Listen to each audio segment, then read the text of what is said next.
Écoutez, je ne veux pas politiser le coronavirus. Mais quand vous avez des pays qui donnent 100 000 dollars à une Miss, donc Miss pays ou Miss compagnie ou Miss je ne sais pas quelle ville, 100 000 dollars. Pour rien comme ça. Pour sa beauté, pour célébrer ses yeux et ses petits rouges à lèvres et ses faux cheveux. Pendant qu'il y a des jeunes hommes, des travailleurs, des chercheurs, des courageux, innovateurs, qui n'ont même pas 100 francs pour payer le transport. On continue à progresser dans le... On veut créer quel genre de société? Qui sauvera l'Afrique? Resterons-nous pour toujours comme des enfants en attente que l'Europe trouve des cures, des médecines, des solutions pour nous? La vie autour du coronavirus. Ça se passe. Finalement, c'est pas aussi agréable qu'on l'anticipait. Je sais que beaucoup de gens étaient ravis de rester à la maison, de rien faire, de passer du temps à s'amuser, se divertir, regarder la télévision. Certains pour prier peut-être, et d'autres se lancer dans d'autres activités personnelles. Ce n'est pas aussi réjouissant qu'on le croyait. Ça devient ennuyant, n'est-ce pas? Surtout qu'on n'a pas nécessairement les éléments qu'il faut, fondamentaux, les aliments, les nécessités premières, ça devient très compliqué. Que tout ce qu'il y a comme confinement ne soit pas seulement un moment de prière ou un moment de pensée, mais aussi un moment de réflexion logique pour nous tous. Vous savez, ce moment montre toute la fragilité autour de nous, la fragilité autour de... Nous ne sommes pas préparés à ça. L'Afrique, particulièrement, n'est pas préparée à ce qui se passe. Regardez un peu ce qui s'est passé en Chine pendant toutes ces semaines. Si ça se passait à Douala, ou à Libreville, Kinshasa, ou Abidjan, Dakar, ou ailleurs, Burundi, Kigali, Ouagadougou, ce serait comment? Est-ce qu'on aurait pu avoir la capacité, le courage, la maîtrise de la situation? On serait fini. On serait morts comme des mouches. Pourquoi? Parce que nous ne sommes pas préparés. Nous faisons face à une situation sérieuse, mes frères. Une situation qui pourrait décimer toute notre population. Nous sommes combien? 1 milliard, combien là? Fini. On n'a rien. Qu'est-ce qu'on a comme contre le coronavirus? En toute honnêteté, on n'a rien. Les Chinois étaient prêts parce qu'ils investissent dans l'intellectualisme, la science, le développement, l'innovation. Ils ont des gens qui sont là en train d'étudier toutes les manières de pouvoir contrer tout ce qu'ils pourraient avoir comme possibilité d'élimination de leur race ou peu importe comment vous l'appelez ça. Les Italiens sont beaucoup plus avancés que nous en tout cas. Regardez comment ils ont des difficultés à gérer leur situation. Que ferions-nous, pauvre Afrique? Nous qui privilégions les choses puériles, le divertissement, la télévision. On a besoin de revoir en toute conscience nos priorités. Chers frères africains, on a besoin de revoir nos priorités dans la vie. C'est triste de voir tout un peuple assis en attente que quelqu'un quelque part aux États-Unis, quand une personne en se réjouissant m'a envoyé une vidéo où le président américain est en train de dire: on a finalement trouvé un vaccin qui est en mode test et très bientôt on pourra le distribuer au monde entier, on sauvera le monde. Et la personne est en train d'acclamer, il est content, on a trouvé un truc. Ça me révolte. Ça me révolte. Il faut avoir honte.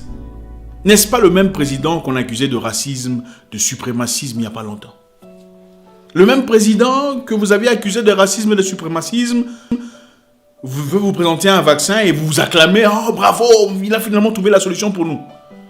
Mais il faut avoir un peu d'estime personnelle. Il faut avoir honte. C'est comme si une personne t'insultait et puis finalement te dit: bon, comme tu n'as pas mangé, passe à la maison, on va te donner à manger. Et tu acclames: oui. Frère africain, il faut avoir honte. Ce qui sépare l'humain du chien, c'est d'abord la honte. Il faut avoir honte. On ne peut pas rester comme des enfants en attente que les solutions viennent toujours d'ailleurs. Ce n'est pas honorable. Comment peut-on nous battre pour une Afrique indépendante, prétendre nous sommes des hommes forts, les descendants de je sais quoi, pendant que nous sommes incapables de trouver nos propres solutions à nos propres problèmes? Les Chinois ont trouvé leur solution. Ils n'ont pas demandé d'aide. Vous savez pourquoi? Parce qu'ils investissent en leurs fils et en leurs filles qui travaillent dur dans la science. Parce qu'ils sont capables de mettre de l'argent de côté afin de construire une communauté. C'est vrai, je ne dis pas que le système chinois est un système parfait. Je dis qu'ils savent comment reconnaître ce qui est important pour la communauté et mettre à l'écart ce qui est du personnel. L'Afrique a besoin de réfléchir. Que ce moment nous fasse réfléchir. Il ne s'agit pas seulement d'entrer en jeûne et prière pour prier la grâce de Dieu, l'amour de Dieu. C'est vrai, c'est bien la grâce de Dieu. Mais ce n'est pas la première fois qu'il y a les épidémies sur Terre. Regardez l'histoire. L'histoire nous raconte souvent ce qui se passera dans le futur. En 1918, après la Première Guerre mondiale, D'ailleurs, pendant la fin de la Première Guerre mondiale, il y a eu pandémie, la fièvre espagnole, qui a décimé 100 millions de personnes parce que le système immunitaire n'était pas encore prêt, assez équipé pour combattre cette fièvre. Il a fallu des chercheurs, des gens intelligents, des gens sur lesquels on a investi afin de trouver des solutions à ces problèmes. Ce n'est pas différent aujourd'hui.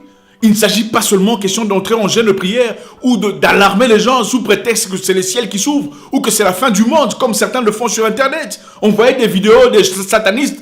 Les satanistes existent depuis la nuit de temps. Ce n'est pas aujourd'hui que ça commence. Quand on est en manque de solutions, en manque de capacité, on commence à pleurnicher parce qu'on ne sait pas quoi faire. C'est vrai qu'il faut se tourner vers Dieu. Mais Dieu nous a déjà équipés. Le cerveau est la chose la plus importante que Dieu nous a donnée. Un cerveau que nous utilisons très difficilement. C'est un cerveau que nous utilisons quand on veut faire du mal à nos prochains. C'est un cerveau qu'on utilise quand il faut comploter, quand il faut détruire. Un cerveau qu'on utilise quand il faut vilipender. Mais un cerveau toujours absent quand il faut contribuer. Quand il faut générer l'intelligence pour un bénéfice communautaire. On doit réfléchir, chers frères. Que ce moment soit un moment de réflexion. Un moment, pas seulement de spiritualité, mais un moment de conscience. On a besoin de célébrer ces jeunes hommes ou ces jeunes personnes qui s'investissent dans l'innovation de l'Afrique. On a besoin de nos propres téléphones.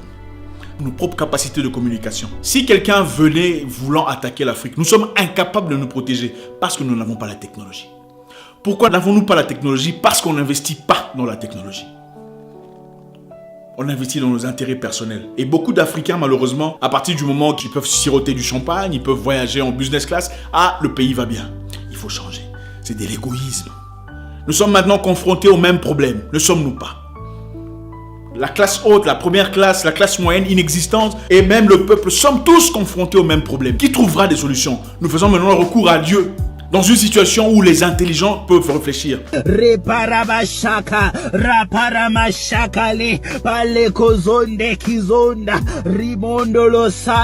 Vous pensez que l'homme blanc ne prie pas? Pendant qu'il prie, il y a des gens qui sont en train de travailler, cherchant de trouver des solutions. Des gens qui sont financés par le gouvernement, financés par leur peuple, soutenus par les prières de leurs pasteurs. Le moment est venu pour que l'Africain réfléchisse, revoir ses priorités. Il n'est pas question de bâtir des grandes maisons, de célébrer les musiciens qui ne nous apportent en tout cas pas grand-chose en ce moment-ci. Investissons dans ce qui est important. Nos infrastructures ont besoin d'investissement. Le corps médical a besoin d'investissement. Nous avons besoin d'ambulances. Comment voulez-vous que les gens respectent le principe de confinement si leur seule façon de vivre, c'est d'aller marchander dans les rues, c'est d'aller parlementer, trouver un peu de riz ici, un peu de sel de l'autre côté? C'est compliqué. Ça doit changer. Ça doit changer. Le système doit s'accélérer. Comment voulez-vous que les gens se lavent les mains s'ils n'ont même pas d'eau potable? C'est compliqué, on doit se le dire. Je ne suis pas en train de politiser cette histoire, mais que cette histoire nous amène à réfléchir. Il ne s'agit pas seulement de nous, de nos intérêts personnels, de nos propres avantages. Il s'agit d'un sujet communautaire. Et ça touche tout le monde. Les ministres sont en train de tomber, tout le monde est en train d'être touché. Africain, reprends-toi. La vie, ce n'est pas seulement toi. La vie, c'est nous, ensemble. On a vu une vidéo, là, je ne sais pas si c'est vrai, où un petit était en train de se plaindre parce qu'il était rejeté par l'hôpital, en Italie, je crois. L'infirmière aurait dit qu'elle ne voulait pas traiter ce petit, priorisant un Italien. C'est vrai que c'est méchant, c'est vrai que c'est injuste. Mais c'est chez eux, c'est leur pays, leurs institutions. Il faut faire ça aussi chez nous. Comment vous allez crier au racisme si chez vous, vous n'avez rien? Sur quelle base? Tu te bats contre le voisin, mais tu veux l'eau du voisin. Comment? Dans quelles circonstances? Ça doit changer. Les Noirs américains ont du mal à réussir aux États-Unis parce qu'il leur a été appris que la seule façon de réussir dans la vie, c'est de soit devenir footballeur, basketteur comme Michael Jordan, musicien comme Michael Jackson, 50 Cent, Beyoncé, ou un entrepreneur. Ils ont appris que la seule façon de réussir, c'est soit de faire du sport, soit de chanter, soit de devenir une célébrité. Et cela a créé une communauté. Il y a très peu de Noirs américains qui réussissent dans la science, très peu de Noirs américains qui deviennent véritablement réussis dans le sens intellectuel et un déséquilibre social. Écoutez, je ne veux pas politiser le coronavirus, mais quand vous avez des pays qui donnent 100 000 $ à une Miss, donc Miss pays ou Miss compagnie ou Miss je ne sais pas quelle ville, 100 000 $, pour rien comme ça, pour sa beauté, pour célébrer ses yeux et ses rouges à lèvres, et ses faux cheveux. Pendant qu'il y a des jeunes hommes, des travailleurs, des chercheurs, des courageux, innovateurs, qui n'ont même pas 100 francs pour payer le transport. On veut créer quel genre de société? Qui sauvera l'Afrique? Resterons-nous pour toujours comme des enfants en attente que l'Europe trouve des cures, des médecines, des solutions pour nous? On doit chez nous appliquer un système qui encourage la jeunesse dans l'intellectualisme, dans la science, dans le développement, dans l'innovation. en leur accordant l'estime et la valeur qu'on accorde à nos célébrités musicales, à nos célébrités de divertissement, à nos footballeurs et tout le bazar. Nous sommes maintenant confrontés à une situation où aucune célébrité ne peut nous aider. On a besoin des gens qui réfléchissent. On a besoin des médecins, des chercheurs, des virologues, des épidémiologues. Il existe chez nous des gens qui sont capables de trouver des solutions, mais des gens qui sont négligés, des gens qui ne sont pas financés. On doit revoir le système. L'Afrique doit commencer à se comporter comme une grande personne, comme un adulte, plus comme un enfant. Et c'est notre devoir, à nous tous.